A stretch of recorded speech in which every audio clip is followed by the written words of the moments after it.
Princeton University fired one of its best professors in engineering. The whole story started with a groundless sexual harassment accusation that the university actively participated in fabricating. Verdu is a famous professor serving Princeton for over 30 years. Cuff is an assistant professor who joined Princeton since 2009. Verdu was always friendly with Cuff. However, Cuff had been secretly hating Verdu for many years. In 2016, Im joined Verdu's lab. Apparently, the work relation was cordial until, and how are Cuff and Im connected? Several months after Im joined Verdu's lab, she started behaving differently to form a closer relationship with her advisor. Like she would send him a love song she recorded herself, bring little gifts in their research meetings, initiating conversations around Verdu's widely known hobbies such as wine and soccer. On February 23, 2017, Cuff was notified that he didn't get tenure at Princeton. Just 1 week later, Cuff went to the dean of grad school to disclose gossips about his own former PhD student Eva Song that she had a romantic relationship with Verdu. Cuff was told there was no reason to build a case given that Eva Song was not a current student and she never worked with Verdu. Out of any context, Cuff said he was going to watch out for Im in the future. Within just 8 days, Im went to Verdu's house to watch a Korean movie she herself recommended to Verdu. 3 days after the movie, Im went to Verdu's office and secretly recorded the meeting. Within the same month, Cuff went to Title IX to accuse Verdu of sexually harassing Im. Mysteriously, this date is erased on the record. Enough has been heard on Im's version of the story. However, Princeton forced Verdu not to make any comment. You're encouraged to read Im's version for a fair comparison and make the judgment on your own. Princeton Title IX placed 2 charges on Verdu based off watching 2 mainstream Korean movies at Verdu's house. In both occasions, Im went at her own will. In fact, Im was the one who suggested watching the second movie after deciding to watch the first one. Im said she was sexually harassed by Verdu during the first movie. Whatever may have happened, a few days later in an email exchange with Verdu, she expressed her disappointment for not being invited to watch a soccer match at Verdu's house. Moreover, after Verdu told her the second movie Im suggested to him was on the way, she responded with a cheerful anticipation. Interestingly, Im erased these 2 messages before submitting to Title IX. She led the media to believe it was Verdu who initiated the second movie on March 9th, as if she didn't want to go. The truth is, Verdu did submit the full record of the emails, but the Title IX director decided to use the erased version. Im said she was sexually harassed again during the second movie. However, just a few hours after the movie, she sent Verdu an email suggesting more movies. The funniest part is when Im said she had to stand up in order to get out of the situation by going to the bathroom, yet she admitted she returned to the same spot while there was another couch in the room. Remember the secret recording? And what happened to that?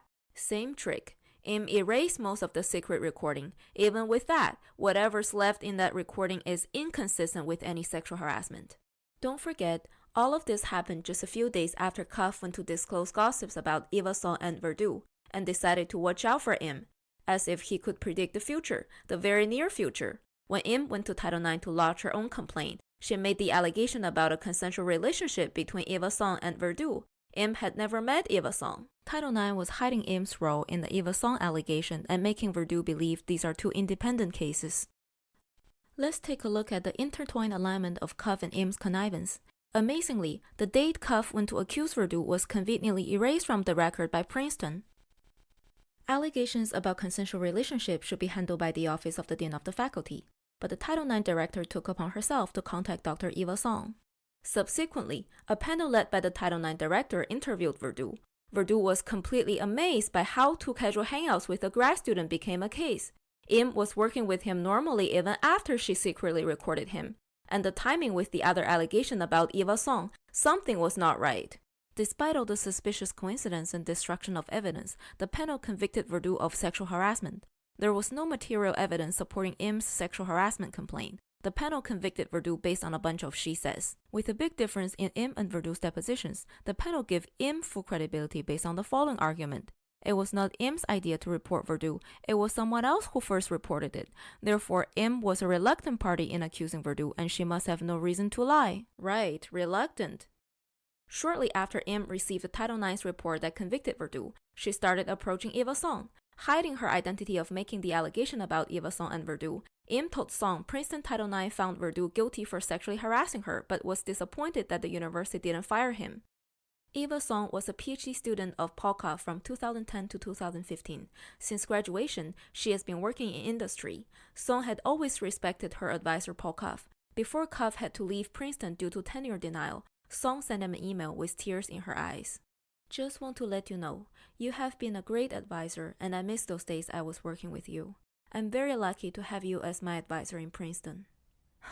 But what was Paul Cuff doing behind her back? While Cuff started spreading rumors about Song and Verdu on a large scale, Im was busy making her trips on campus and across the world to broadcast her sexual harassment case and fishing for rumors. In August 2017, Im approached Eva Song again. This time, she asked Song to go to Title IX to accuse Verdu. Otherwise, she had found her friends to testify to the university about the consensual relationship allegation that Im made back in April. A few days later, the university contacted Eva Song again. The Title IX director was coercing Song to admit the relationship. Unless there's a complaint from the student, in this case Eva Song herself, or the relationship interfered with academic integrity that harmed other people, it's completely out of the university's scope of authority to investigate anyone's private lives. Many people don't know how grad school works and misunderstand it as a classroom teacher-student scenario. This is a very inaccurate image. Grad students are also university employees. They're paid to conduct research at the university. It's not so much different from any other workplace. Something is very troubling here. Even if at this point the university still didn't want to challenge Im's credibility for her behaviors, they took a severely unethical path by going after someone's private life. The bottom line here is, there is nothing illegal about a consensual relationship. Alerted by the sequence of malicious actions, Song forwarded Im's emails to the Associate Dean of Faculty and was worried whether Im got confidential information about Song through the university. Just 1 month before Huffington Post published Im's story, the university all of a sudden changed investigators. An administrator said she would like to meet with Song in person to address her concerns. Eva Song drove to Princeton campus to meet with this person directly after work one day. When she arrived, not only did that person not even know what concerns Song had, there was a lawyer they hired from outside. They interrogated Song continuously for 3 hours without letting her eat. Song's life has changed dramatically. Besides the inhumane treatment from Princeton University, she was harassed by media after Im and Cuff made the case public. Im became a celebrity overnight. Under the current atmosphere, she quickly became a heroine on campus, on social network. She led a big uproar on Princeton campus, in academia, posting her news everywhere, which had caused a hostile work environment for Verdu and his students. Meanwhile, Cuff was abusing his academic power to brainwash the students who were working with him. Of course, wearing the glory, Im stops at nowhere. Wherever there is an honor that Verdu had received in his career, she and her fans would write to that committee to revoke him. How are these behaviors compatible with Title IX's assessment of being a reluctant party? Under public pressure, the university wants to look good by firing Verdu, but they knew deep down how they made a sexual harassment case out of nothing. The dilemma for the university is whether to admit they made a wrong case or try to cover up. In order to find an excuse to fire Verdu, they started a witch hunt by calling scholars all over the world to fish for rumors.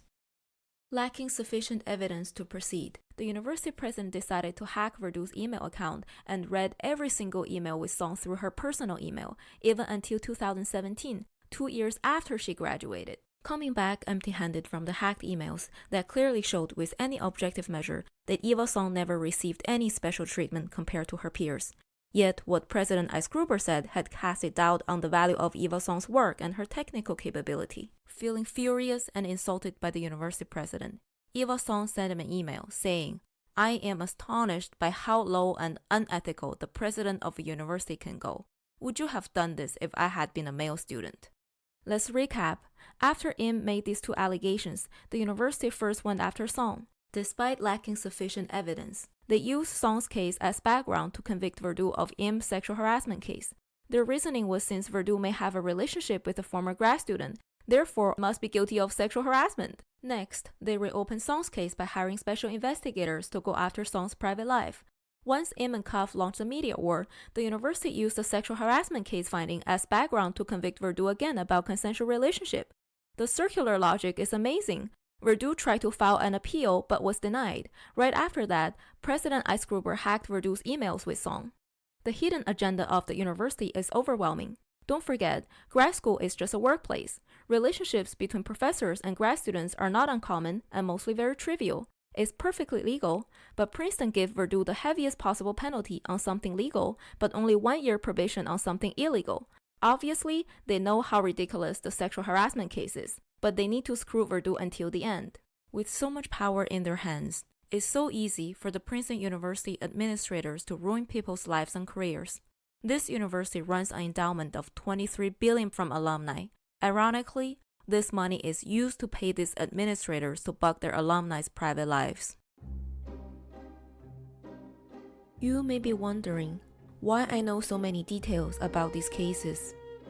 My name is Eva Song. I am the one who fell in love with that professor. I'm not ashamed of admitting it. Our love never interfered with any academic integrity. Everything I got, I earned through my own hard work. The ones should feel ashamed are the ones that plot the whole scheme around it. Everyone is born equal. Everyone has the right and freedom to love anyone, regardless of gender, age, and race, let alone one's job title. Speaking of metoo, I believe the meaning of the movement is far more than sexual harassment. It's about how women are perceived professionally. Even after bugging our emails over the course of at least 3 years, the university president couldn't find a single instance that could show Verdu did anything special for my career. In contrast, Verdu was trying to protect his loved one's identity and privacy every step of the way in the outrageous investigation that fell on me, because he knew how much impact it would have on my life and career. Unfortunately, as of 2018 in the United States, it's still in people's mind that when a man and a woman met each other at work, and if the man happened to have a higher position, the woman must have achieved everything through the man, not her own professional skills. And this perception is in Princeton University President Ice Gruber's mind. While Ice Gruber is dressing up himself as a metoo supporter in the dubious sexual harassment case, behind the mask, would a man who has true respect for women have done this to me? And what about him? She's actually just a poor woman manipulated by Polka for his own revenge. Many cases are not as simple as they look. Not every #MeToo is sexual harassment. Before there is a fair system that can address this public concern impartially, it really relies on you and I and every reasonable person's conscience to make the judgment based on facts and logic so that fewer people abuse the power of MeToo and fewer women are used as tools for these sociopaths and evildoers' revenge.